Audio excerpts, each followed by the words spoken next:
내 손을 잡고 그 오두막을 떠날 때 아버지는 말씀하셨다. 아들아, 이따 경찰이 무슨 일이 있었냐고 물어보면 납치되었다고 말해야 한다. 왜 납치되었다고 말해야 하는지 묻고 싶었다. 난 납치된 게 아니라고 생각하는데 말이다. 그러나 입을 채 열기도 전 아버지는 단호하게 말씀하셨다. 넌 아직 어려. 아버지의 말을 들어야지. 그렇다. 난 세상에 대해 모르는 게 너무나도 많다. 하지만 아버지는 모든 걸 알고 계시니까 아버지 말을 잘 들어야 한다라고 늘 말씀하셨다.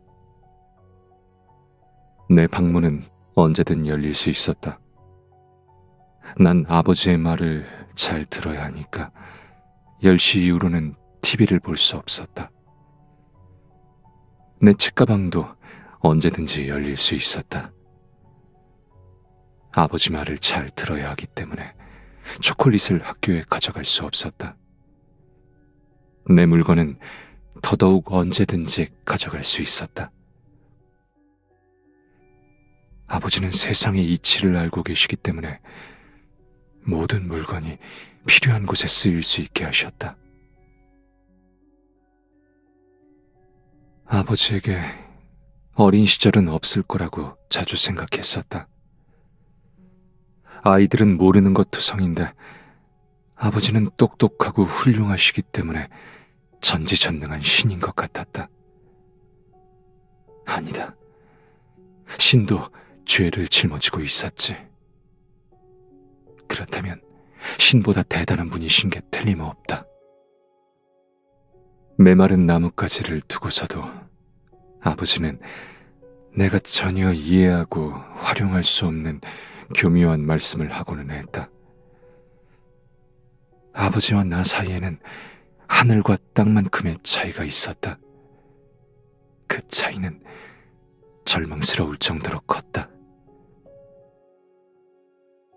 그래서 당연하게도 나는 아버지가 말하는 그 세상의 규칙을 한순간도 의심한 적이 없었다. 내가 유일하게 싫어하는 것도 있었다. 바로 늘 나에게 하시는 내 말 들어라는 말씀 말이다. 아버지가 이 말을 하실 때면 내 눈앞에는 작은 날파리 한 마리가 날아다녔다. 그것은 내 입을 비틀어 열어 그 속으로 날아들어갔다. 나는 그것을 씹어 삼켜야만 그 윙윙거리는 소리를 없앨 수 있었다. 그 구역질 나는 느낌을 다른 사람은 상상도 하지 못할 것이고 볼 수도 없을 것이다. 봐, 저기 또 한 마리가 날아온다. 다른 문제라도 있니? 아버지의 물음에 없어요 라고 말하고 싶었지만 그날은 모든 것이 조금 이상했다. 그날 날갯짓이 유난히 둔했던 날파리를 나는 내 입이 비틀어 열리기 전에 손으로 잡을 수 있었다. 그리고 나는 고개를 들어 아버지에게 말했다. 하지만 그 아저씨는 그저 문 앞에 서 있는 저를 데리러 오는 사람이 없는 것을 보시고 절 초대해 주신 거예요. 그리고 제게 사과 한 알도 주셨어요. 우리 아들 많이 놀랐겠구나 라고 하며 내 머리를 쓰다듬어 주시는 아버지의 손길은 서늘했다. 그는 내가 마치 정해진 시간에 새끼 밥만 주면 되는 애완동물이 된 것 같은 기분이 드는 이 애정 표현을 전혀 좋아하지 않는다는 것을 알지 못했다. 아버지는 그게 납치라며 그 아저씨는 정신병 환자라고 했다. 나는 날파리를 삼켰던 것처럼 아버지의 말을 삼키려 애썼다. 내가 아는 납치는 그런 게 아니었다. 납치는 흉악하게 생긴 못된 사람이 총이나 칼을 들고 아버지에게 전화해서 내 몸값을 요구하며 돈을 갈취하는 그런 행위였다. 하지만 그날 그런 일들은 일어나지 않았다. 사실 나는 오두막에서 그 아저씨와 1시간 정도 조용히 머물렀을 뿐이었고, 그는 배고프다는 나의 말에 사과 하나를 건넸을 뿐이다. 난 이 사실을 아버지께 알려야 했다. 아버지는 내가 가장 사랑하는 사람이기 때문이다. 난 고개를 저으며 그 아저씨에게 나쁜 사람의 냄새가 나지 않았다고 말했다. 여기까지 말하자 나도 모르게 미소가 지어졌다.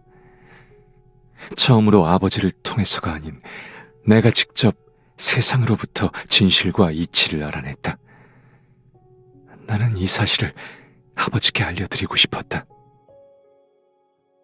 얼마 전 학교에서 지갑 도난 사건이 발생했었다. 가방을 싸고 있는 친구들 사이에서 남학생 한 명이 누군가가 자신의 지갑을 훔쳐갔다며 책상을 뒤엎었다.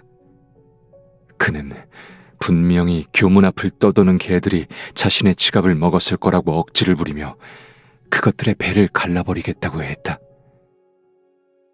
그 순간 나는 이상한 냄새를 맡았다. 책이나 상상 속에서나 보던 나쁜 사람이라는 단어가 내 앞에 튀어나온 것 같았다. 나는 아직 겨우 9살이었지만 여전히 그 장면을 똑똑히 기억하고 있었다. 아버지는 조금 놀라며 내 눈을 바라보셨다. 그때 나는 갑자기 깨달았다. 내가 그의 말에 의문을 제기한 게 처음이었던 것 같았다. 하지만 그는 금세 미소를 지었고 얼굴에 주름살을 폈다. 그는 내 앞에 쪼그려 앉아 나의 눈높이에 맞춰주며 물어보았다. 아들, 그럼 아빠한테서 나는 냄새도 맡았니? 나는 갑자기 화가 났다.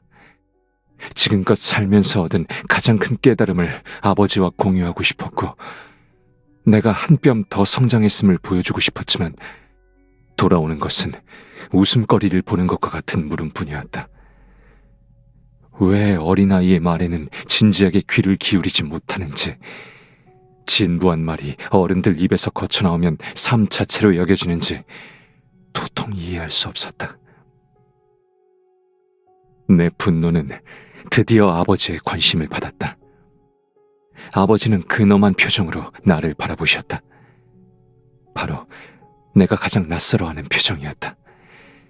그 아저씨는 정신병 환자이기 때문에 나쁘다라는 단어만으로는 형용할 수 없으며, 다만 이제 병원에서 치료받고 있으니 괜찮다고 했다. 그 너무나도 심오하게 느껴진 말에 나는 언어 표현 능력을 완전히 잃어버렸다. 정신병이란 무엇일까? 나쁘다는 것도 정상과 비정상의 차이가 있는 걸까? 그렇다면 어떤 게 정상이고 어떤 게 비정상적인 걸까? 그 아저씨는 내가 본 다른 사람들과 다르지 않았다. 아저씨가 정말 정신병 환자라면 우리도 마찬가지인 걸까? 아니다. 분명 무언가가 잘못된 게 틀림없다. 그 아저씨가 어떻게 나쁜 사람일 수가 있지? 하지만 아버지는 날 속일 리가 없다. 나는 당황스러워하며 고개를 들었고, 그런 내 표정에 아버지는 꽤나 만족스러운 모양이었다. 나의 고통이 더 진실될수록 그는 더 만족하는 것 같았다. 왜 어른들은 모두 아이가 고통스러워하는 모습을 보는 걸 좋아하는 걸까? 오랜 시간이 지나서야 나는 아이들의 고통은 변함없는 숭배를 빠르게 자라나게 하는 비류라는 것을 알게 되었다. 어른들은 숭배를 받는 느낌에 의지하며 살아가다가 나중에는 그 숭배를 또 고귀한 지조로 여겨 선양하기를 좋아했다. 나는 세상과 처음 맺은 연결고리가 끊어지는 것을 느꼈다. 수많은 날파리들이 뱃속에서 윙윙거렸다. 나는 마음속 깊은 곳에 의문과 충격을 견뎌내며 스스로에게 말했다. 틀린 사람은 나였구나. 아버지는 이번에도 옳았다. 입안에 남은 사과의 맛이 쉬어지며 쓰고 느끼해졌다. 나는 그 맛을 억지로 삼켜버리고 싶었다. 하지만 그것은 위 속으로 떨어지며 그곳을 씁쓸하게 물들였다.